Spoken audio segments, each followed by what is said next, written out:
Welcome to this episode of Ask the Guitar Coach, the only podcast where you get answers to all your guitar-related questions. If you're interested in developing your guitar skills and reaching your music goals, please send me an email at the email address ioannis@ioannis.org. That is ioannis@ioannis.org, so that I can let you know about all the different packages of elite guitar coaching and how you can get private coaching by me. Without further ado, let's go to our question for the day. How can I make my lead guitar playing sound more like metal and less like blues rock? So here's a good question for your improvisation, and something that I've heard many times from people who play guitar for a few years and they started with a blues background. And they like the blues sound. I like the blues sound. I like the classic rock sound, but there's so much more that can be used. So how do you get started? We'll take a very brief but step-by-step approach to this, and we'll get started by the scales. Number one, when you play classic rock, in the vast majority of cases, you're just using the minor pentatonic scale. So we're definitely going to keep this around, but we want to expand it and use more stuff than just the minor pentatonic. And the first thing you're going to do is expand this with the natural minor scale, the Dorian mode, and the harmonic minor scale. Now, heavy metal music and its various sub-genres are very much based on 7-note scales. That doesn't mean that no pentatonics are used, but it's much more 7-note based like modal system than just pentatonic system. So even just by using one of those scales in the correct place, meaning if it's a minor song, use the natural minor scale and so on and so forth, it's going to sound immediately much more towards metal than it does towards blues rock. The second thing that sounds very blues rock is the technique. Guitar players that play blues rock music, they usually use alternate picking and maybe a little bit of legato to get some flair and some speed in there. Now, a very good way, I'm not going to say it's the fastest way because it takes some work, but a very, very good way to develop your sound beyond that is to start using more advanced techniques. So, extended legato, or sweeping, or tapping, or string skipping, or hybrid picking. All these are great techniques to sound more metal. Now, usually I get questions, so what? You mean the technique is what makes the sound different? And the answer is yes. Part of the sound of the guitar of a specific style comes from the technique. It's not just the theory behind it or the scales used. Let me give you an example. Let's see a couple of pentatonic phrases, and then let's see a more metal, contemporary metal phrase. So let's see. Here is a classic rock lick. This has a specific sound.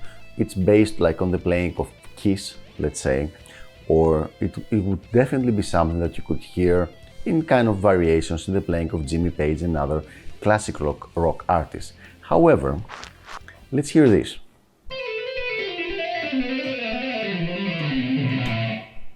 This is not something that you would hear in classic rock playing, but it's much closer to something like a heavy metal player would play, or close to something like Joe Satriani would play. He would probably play it faster and more technical, but you get the idea.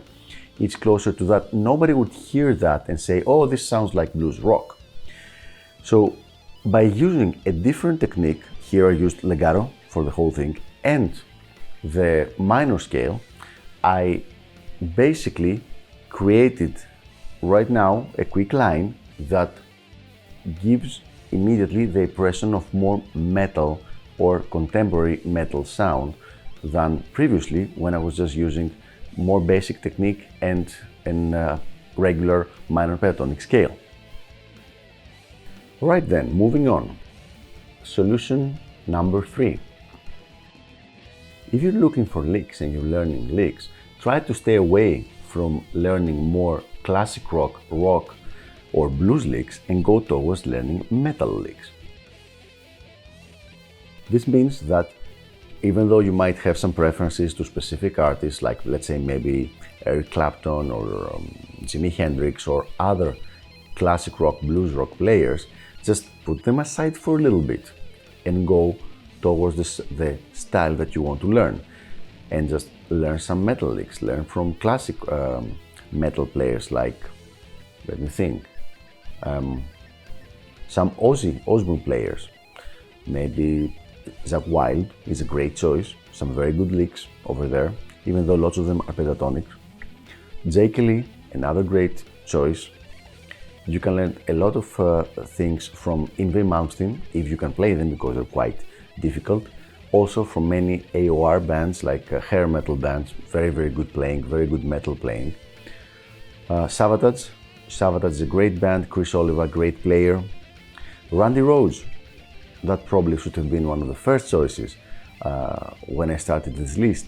Randy Rhoads and his playing with Ozzy Osbourne was great, so a lot of like good and fairly easy metal licks there, and immediately just by learning these licks the same way that you learn a vocabulary in a foreign language, immediately by starting using them, you're gonna sound more knowledgeable, and it's gonna give the impression of this style in your playing. So what happens to the pentatonics? Do we stop using them? Do we still use them? What do we do? Well, there are several ways to still use pentatonics in metal music. They just are used slightly differently, a little bit more advanced, by using combination of scale shapes and using 3 notes per string and wider stretches in them, but they do create a very nice sound. Let me illustrate an example.